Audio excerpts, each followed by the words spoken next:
Well, good morning, ladies and gentlemen. Welcome here at the Hofburg in this imperial setting. Even the red tapestry is there, and well, one thinks that a door could open any minute and the president steps in, or maybe another Austrian chancellor. Now, it's really a pleasure to be here at the Impact Days. Let me shortly introduce myself. My name is Christian Ulsch. I'm head of the foreign desk of the Austrian daily newspaper Die Presse, and since 2009 I'm also head of our Sunday edition, Die Presse am Sonntag. Today in this panel we will talk about the issue of how the financial sector could be driven more towards impact investments. Well, and to me, so I'm a specialist in foreign policy, but to me, as far as I've read, this is really a decisive thing because it really matters where the money goes.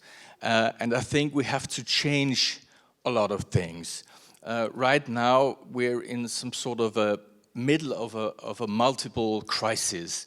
Everybody knows barely 500 kilometers from here, a war rages in Ukraine. It will have consequences, and already has consequences that maybe nobody really can imagine. We see that there are high energy prices. We have inflation levels above 8%. These are levels like we did not have for like 50 years. Above all that looms a climate crisis. So there's a lot to be done. And for me, the question is whether we fall back in old patterns in a crisis like that, or whether we use this crisis to change tack and to head into new directions. We will talk about this and foremost about impact investment with this distinguished panel here. And please allow me to sit down now. Let me first introduce our panelists. Right next to me is Dr. Katrin Käufer. She's a director at the Massachusetts Institute for Technology, one of the most famous universities in the world, situated in Cambridge, in the USA. Please allow me to look it up because it's a rather difficult title. You're director for Just Money there at the Community Innovators Lab in the Department of Urban Studies and Planning. So I did that get right. You are very experienced. You come from North Rhine-Westphalia. We talked about it before, from Witten. There you did your diploma and then moved to the States. You've written a lot of publications, a book you wanted to show me before. You are experienced in cooperating with the World Bank, with the United Nations Development Program, several global companies as well. Right next to you is Uli Grabenwarter. He comes originally from Graz, but is in Luxembourg for quite a while now. He's deputy director of at the European Investment Fund. So this is the biggest fund of funds investment platforms in that area. Before that, in the 90s, you started at the European Investment Bank. Before that, you worked for PricewaterhouseCoopers. So very experienced in several aspects. Good to have you here. Right next to you is Marita Hofer. She's authorized representative of Allianz Vorsorgekasse and Allianz Pensionskasse. You have been working for Austrian pension funds and severance payment funds since the 90s, since 1997. You're head of the legal department of the Allianz Vorsorgekasse since 2016, and you did something revolutionary in your company. You founded a corporate social responsibility team there, CSR, and trying to push your company in that direction in many ways. So please welcome our guests. I'm really happy that you're all here.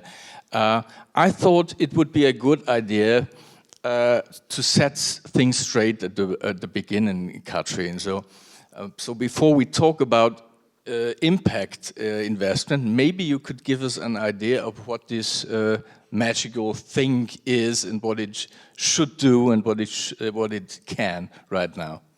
Thank you so much. Welcome also from my end. Wonderful to see you all here. Impact investment is a movement. It's also an intention. It's an intention to use finance for positive change.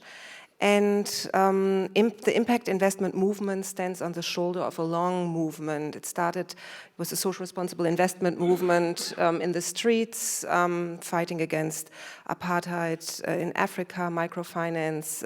We had the ESGs, and I think we are now at a point as a movement where we can start looking at ourselves and say, you know, what's really our purpose here?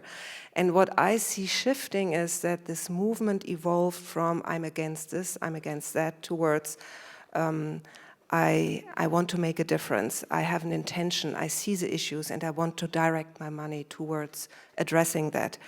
And maybe in conclusion, I think money investments is the most powerful tool we have. And stepping into this potential, I think it's huge. Okay. What kind of impact do you want to achieve, generally speaking? I mean, yeah.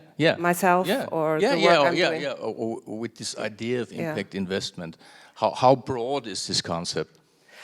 I think in the core of it, it's this move away from economic action is neutral towards it matters what the impact is of what I'm doing.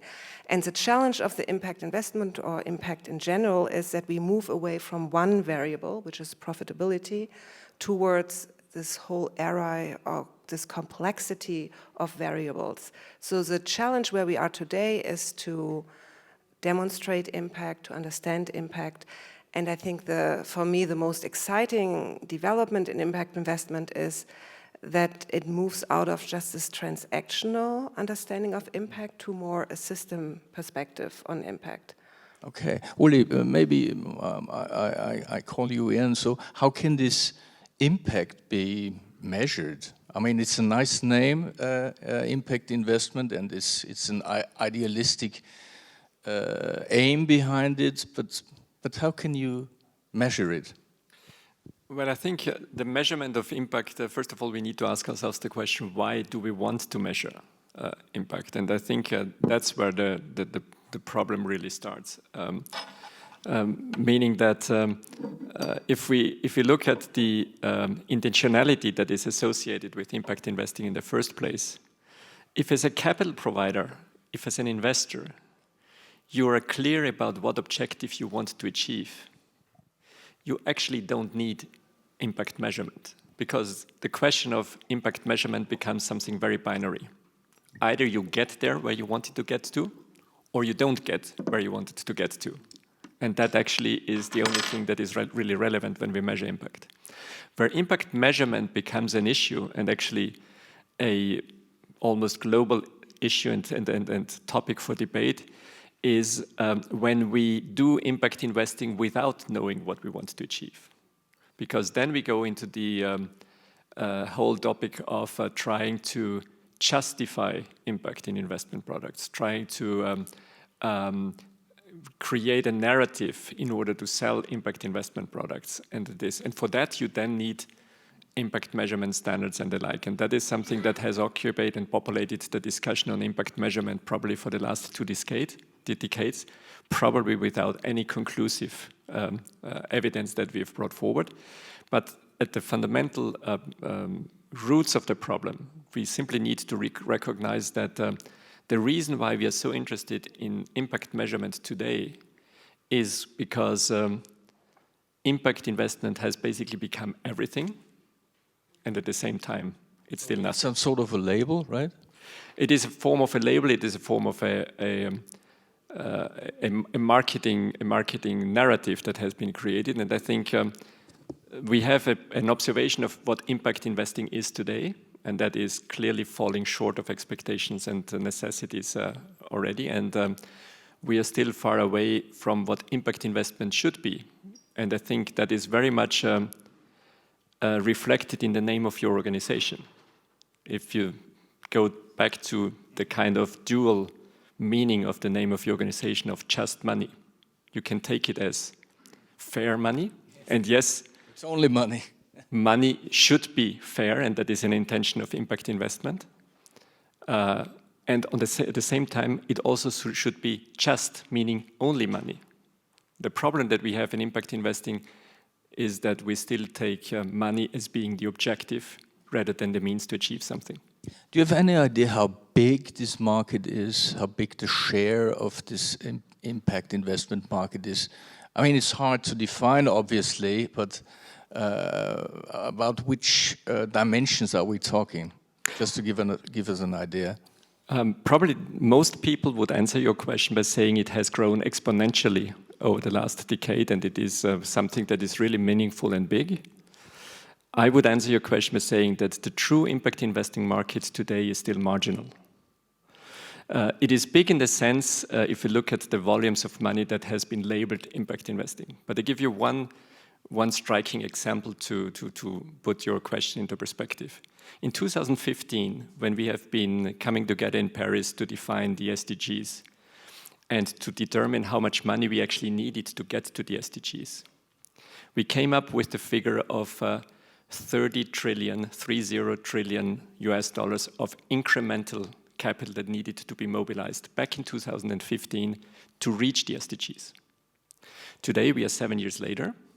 We have roughly mobilized an equivalent portion of those 30 trillion in terms of incremental SDG-oriented capital. But if we look at the situation today and compare it to 2015, we have to admit that we are further away than we were in 2015 from the SDGs. Okay. And so we've got less time left. Just to get it for people who are not familiar with this acronym, so SDG means Sustainable Development Goals.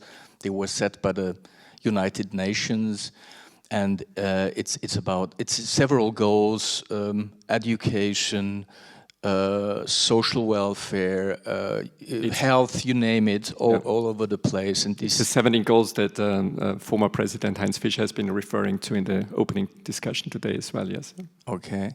Marita, you're working at this pension fund, severance payment fund.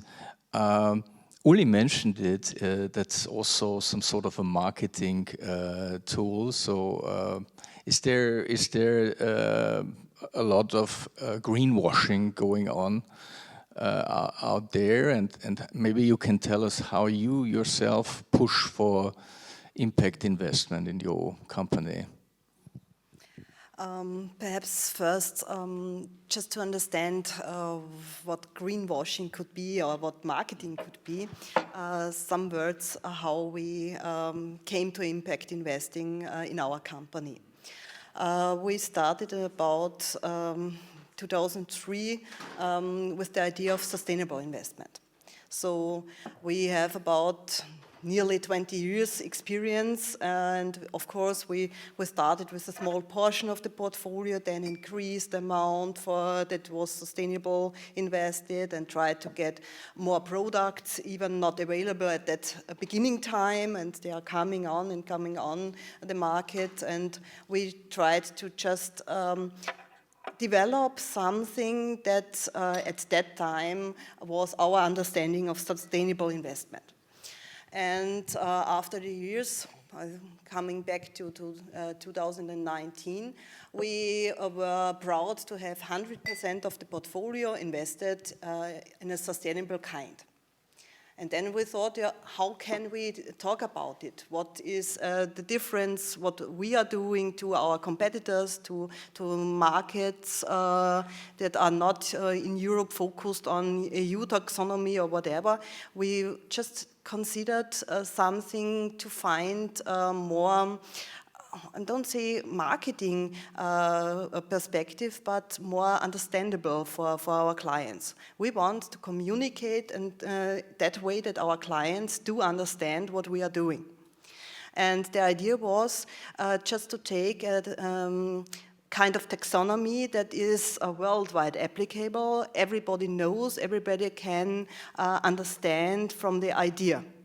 And that was the time where I wanted to drive my company to impact investment, just because I thought we need to have a measurement, a second measurement that we can say we do sustainable investment since 10, 15, 20 years, but what is the impact of it?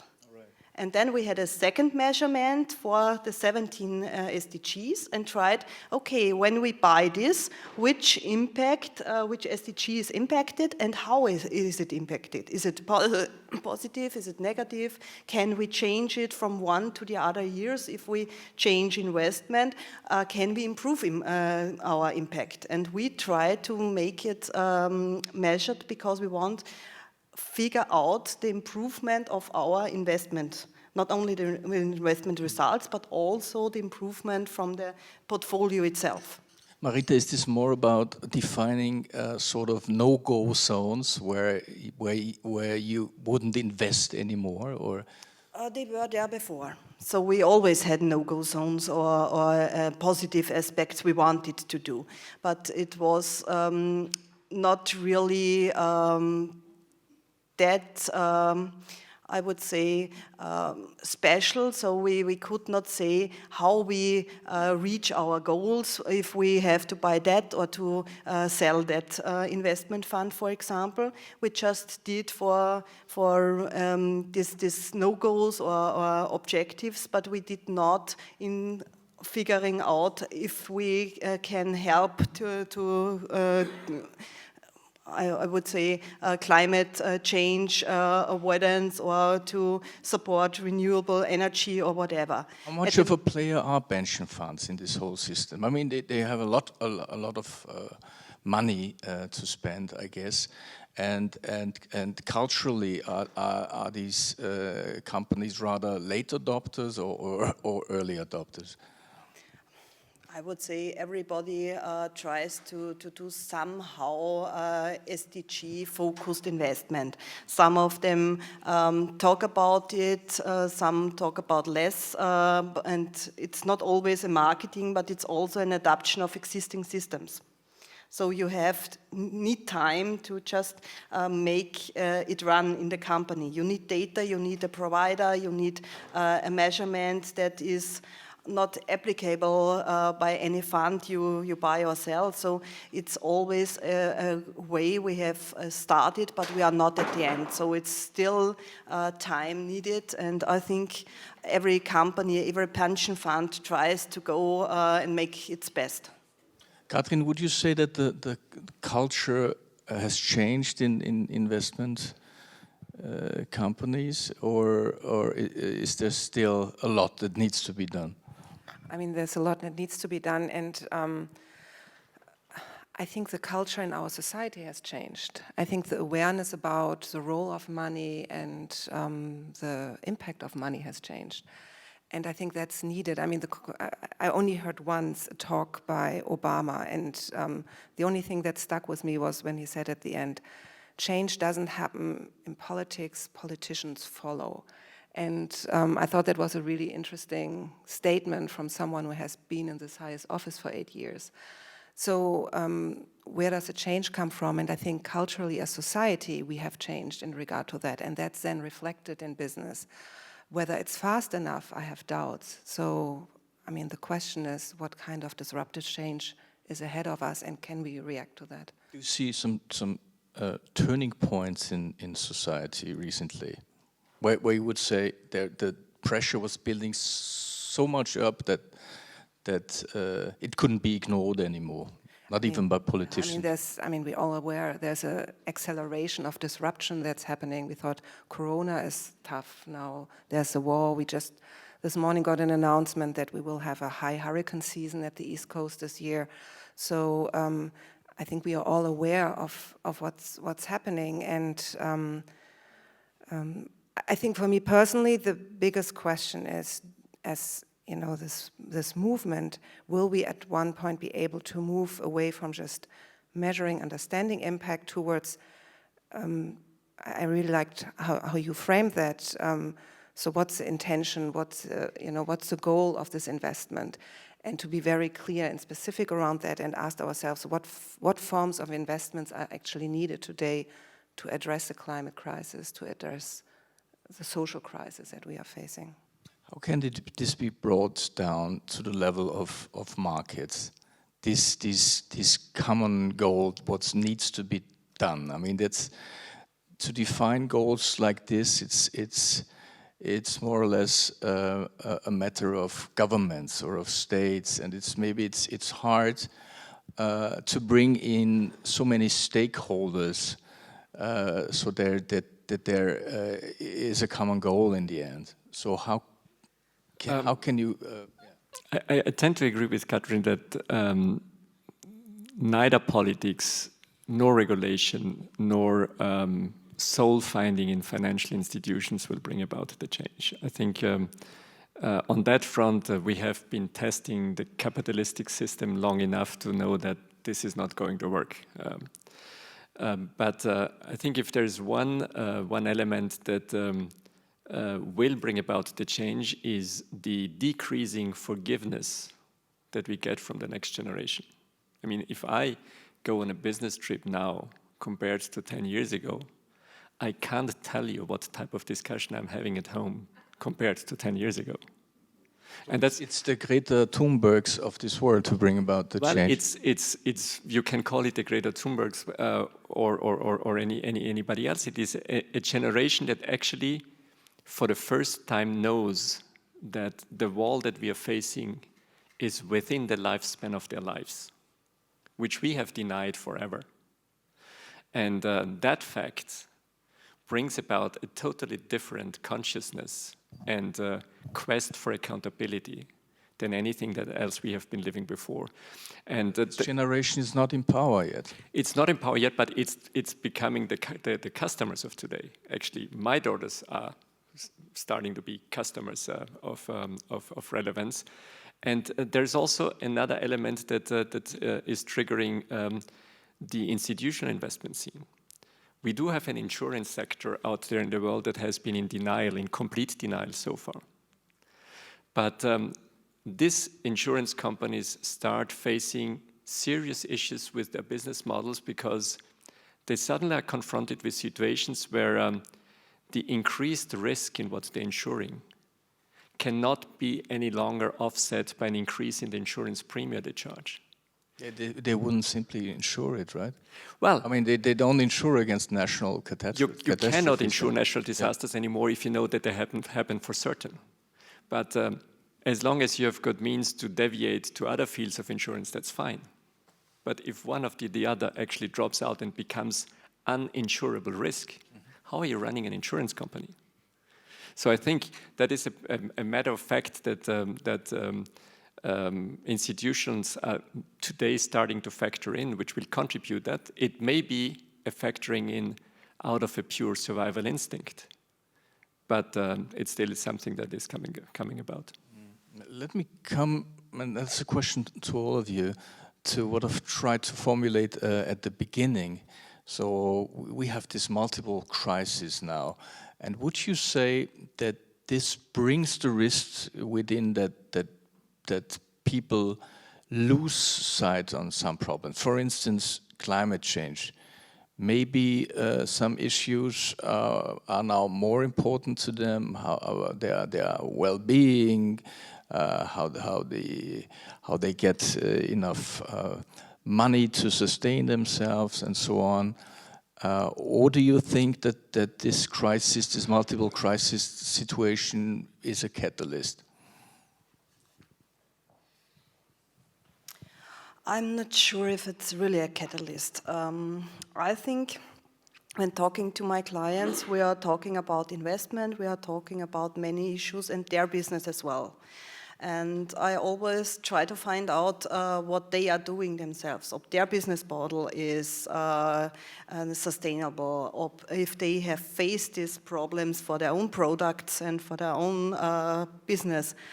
And I think we are right at the beginning, from my point of view.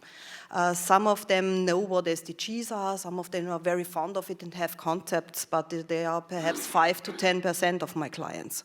The other ones are interested, perhaps also interested in support and a challenge with us to get more know-how or to get new ideas, but they are not really ready for implementation themselves. So this awareness is not in every smaller business, and even sometimes not in the bigger entities or bigger companies already there where it should be. And now they are facing different crisis aspects, COVID and whatever, they have to cover additional challenges. And now some points are stepped back and they do not really focus on improvements they already have and change business models, perhaps also the wrong way. So it's more capitalism than idealism and improvement of what should be needed for climate change, other crises that we are facing. So one client told me, you have to afford sustainability. Sustainability costs money and you have to afford it. Yeah, well, isn't that true in a way? They should be willing to give this money and to take this money for these reasons. But isn't investment, after all, about earning money? Or is this no contradiction? I don't think it's a contradiction. I think this question, are we for, are we against, are we greedy, are we not greedy? We are all of this. You know, every one of us is all of it. And so what I find, and maybe just in connection to what you just said about what your clients are asking for, one model that I find currently inspiring is GLS Bank in Germany. They developed a process that they call, it's hard to translate, Wirkungstransparenz.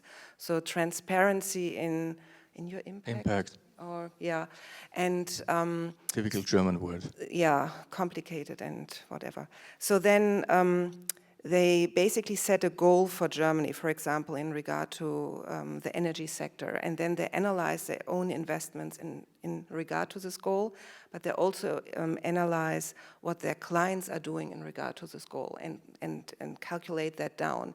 I find this really interesting. I mean, it's very complicated, lots of calculation, but I find this very interesting to put a stick into the ground and say, this is where we want to go.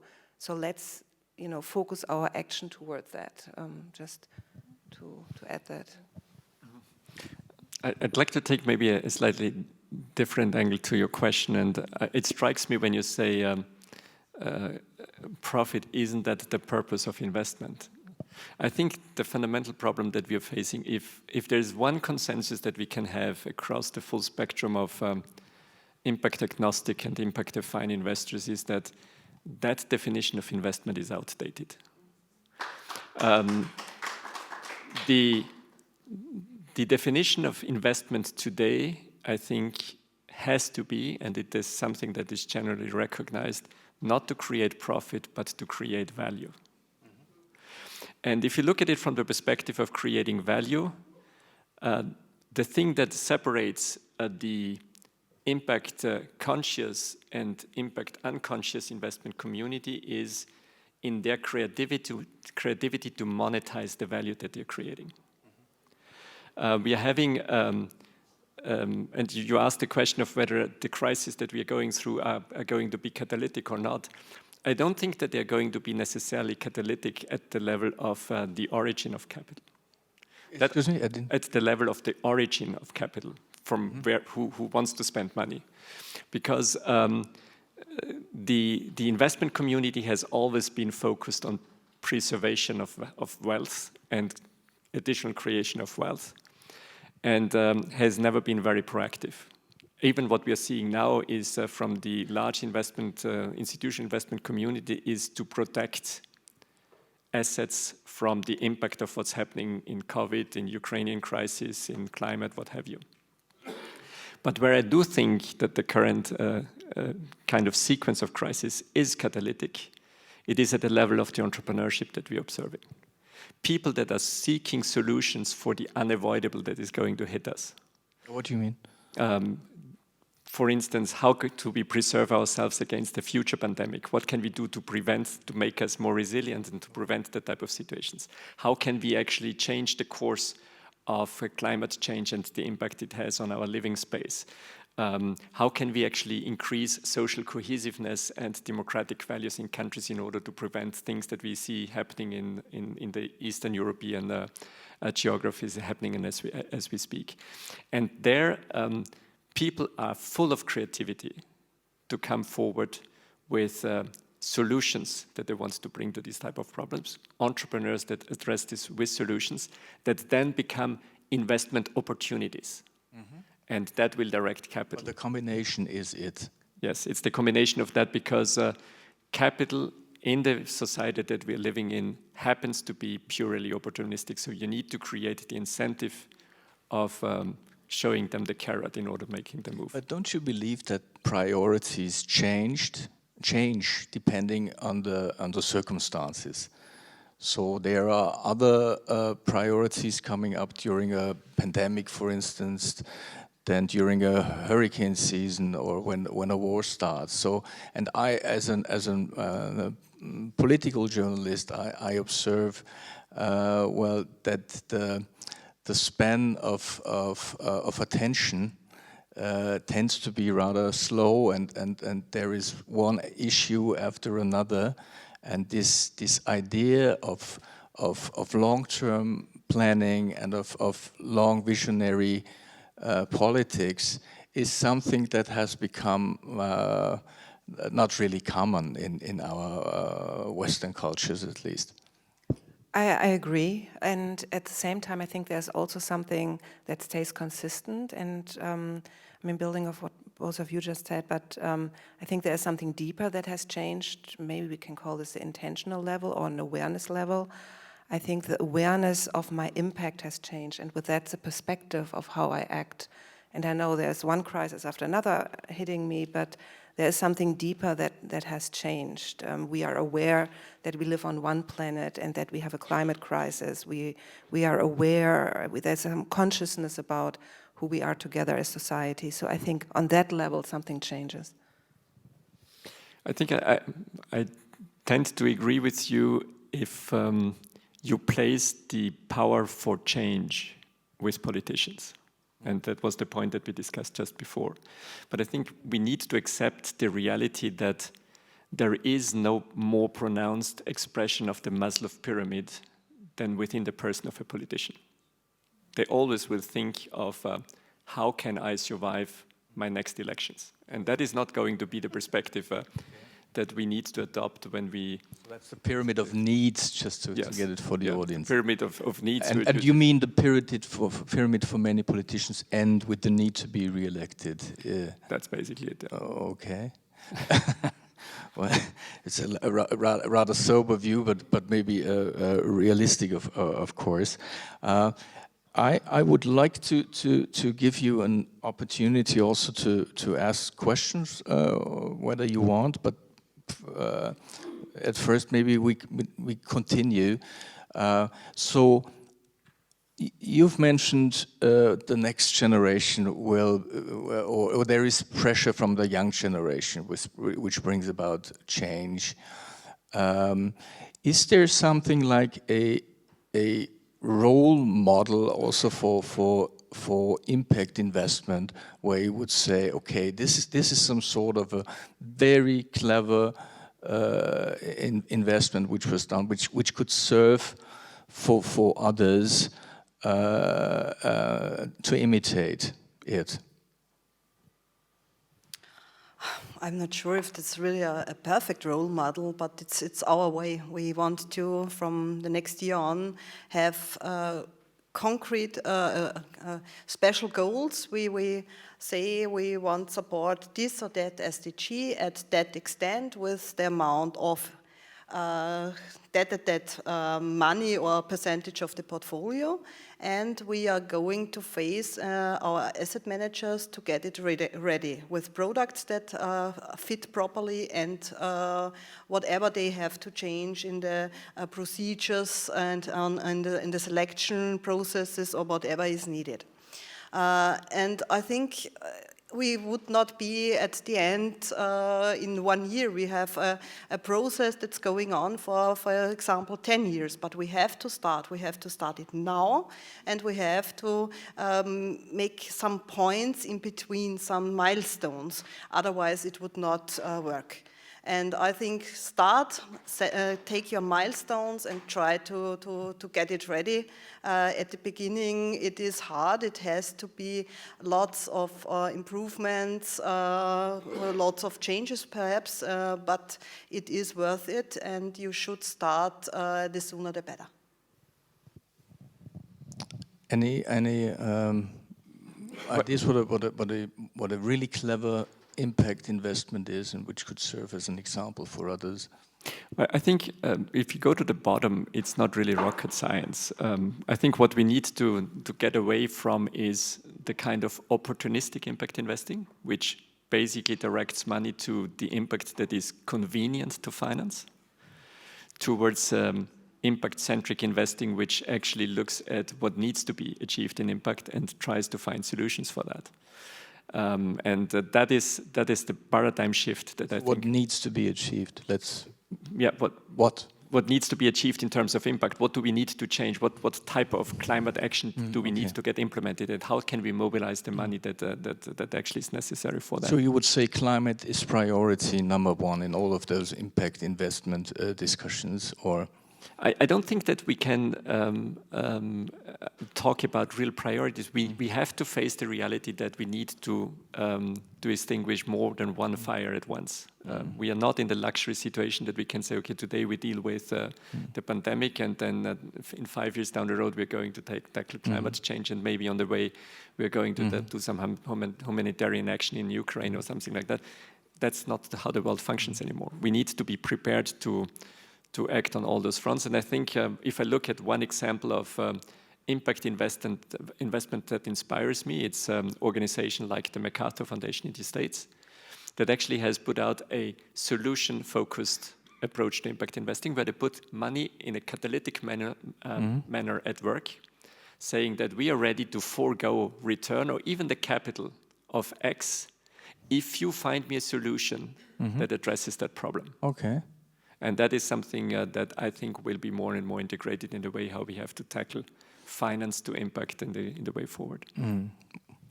I would look into two corners. One is always at the margins of the system. Innovation always happens in the margin and not in the middle. And then the second perspective I would like to add to that is, so money likes to disconnect, likes to be standardized, likes to be abstract. That's where the costs go down. So keeping it real, I think, is the biggest challenge. So whoever leads this investment and can keep it real, that would be my second measure. All right.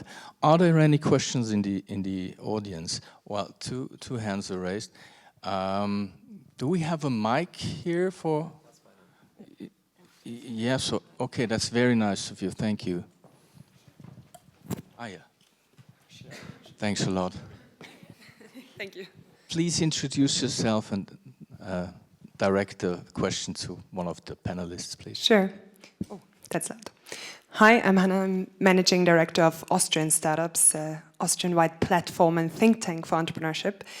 And thank you, first of all, for the panel. I think that everyone in the room has understood that we need to go from purely profit-oriented investing to value creation. However, yesterday I was in a round of investors from the traditional side who were talking about the few impact investings they did, and that it was kind of, pushing their portfolio down. So my question is, as this panel is also about leading the whole financial sector more towards impact investing, how can we convince or also like get the rest of the investors that are not here today with us on our track? Very good question. Well, maybe the second one, and then I can add on. Alexandra Bolena, I'm raising capital for impact companies. And I think we have a political commitment, yeah, that the climate crisis is real. It's the Green Deal. Yeah, so Greta is just a symbol, but there's a political commitment. And I think even, and that's my question to you, yeah, isn't it also a responsibility of journalism to point that out, yeah? And I really would appreciate if I would read it more in the newspaper. And that's my question to you, because I was a little bit annoyed when you were saying, oh, the Gretas, yeah? But it's not what? the Gretas, the Gretas, the Greta Thunbergs, yeah? She's a symbol. But that's more than a symbol. The world is changing, and we have to be aware of that. And even the media and the press should take it for real. And that would be my question to you, if that could be an, if you could take it maybe more honest. Thank you. yes. If you allow, I would take this question immediately. Of course, we're reporting about climate issues, no doubt about that. But I tell you something, talking about responsibility of media, I think foremost the responsibility lies with the political system. Media are here to reflect of what is going on in a society. They are not here to lead the discussions that politicians or non-governmental organizations or citizens lead. We are just a platform. So don't expect that media can bring about the changes, and maybe don't try to bash media when you're not content with the outcome. But of course, inside our newsrooms, of course, we have discussions. Do we take this or that issue serious enough? And it's a development just like in the rest of the society. But I don't believe that media bear the brunt of responsibility. It's a shared responsibility of all. Yeah, and maybe you could answer also about the first question. I'm happy to add on there to this question around how do we change traditional investors, and also this question about who takes responsibility for this. I think we are missing something in our society. I think there are spaces missing where we can collectively say, this is a future we want to create. I think we need to also upgrade our democracies, and social media has created these divides, and it's accelerating perspectives that are not necessarily representative of what our society thinks. So we had a shooting yesterday again in the US, and 99% of US citizens are for stricter gun regulations. So we are missing spaces where we can articulate this is what we want, and I think that's also impacting the change in traditional investors. Can please. I take this question of this lady from the startup scene, because it's the most relevant question in this forum, in this type of forums that I've heard for a very long time. And I've got two tokens of answer to your question. One which is good news and one is bad news. Which one would you like me to start with? Bad news. The bad news is that forget about thinking that you will change the mindset of what you're facing in terms of investors, at least not at scale that will help you with the question that you have been asking. That's the bad news. Forget about it, this will happen in politics. Forget about it, that this will happen in institutional investing. Forget about this being a system change. You will not convert the financial markets in philanthropist organizations. It's a fact. It's not going to happen. But there is a positive news to the whole thing, which is that you are in charge of how you can bring about the change despite that. And that actually is about your creativity as an entrepreneur to find means how you can actually monetize the societal value that you're creating with your business models. We are all still very much locked in the traditional business model setup where we think that we have got one supplier and one buyer of a good or a service, and everything that happens in terms of transfer of economic value needs to happen between the two. We are living in a society where actually you have got plenty of stakeholders out there that are ready to pay for societal value, even if they are not the direct beneficiaries of it. You actually have that even in the digital economy. I mean, everybody of you probably has Facebook or something like that, and you're not paying for it, but actually you're paying for it indirectly with your data and things like that. And that same type of circular value creation you can actually imagine with pretty much every business model that you're working on. And that's the creativity that you need to convey to your fellow entrepreneurs. Think outside the box how you can actually tap into somebody who is ready to pay for the value that you're creating. Time is running out, but I would like to take one more question. You've raised your hand before. You don't want to do it anymore. Okay. Well, then it's up to me to thank you also for your questions. Thank you to all the panelists. I think it was a good discussion. I've learned a lot. Thanks a lot. Thanks for coming.